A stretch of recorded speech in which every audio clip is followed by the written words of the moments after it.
Ayan o, technique. Maganda kasi ang luto sa kahoy. Tsaka kahoy, nakakatipid din o. Kasi mahal ngayon ang gasol. So, ito. So, pwede nyo ihang.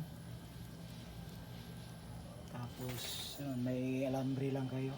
Pero mas maganda pag ano yung ano nyo, may ano siya. Hindi kagaya nito. Yung may tangkay siya. Pero andyan na yung kaldero nyo, okay na yan. Pero mas maganda may tangkay. Ayan.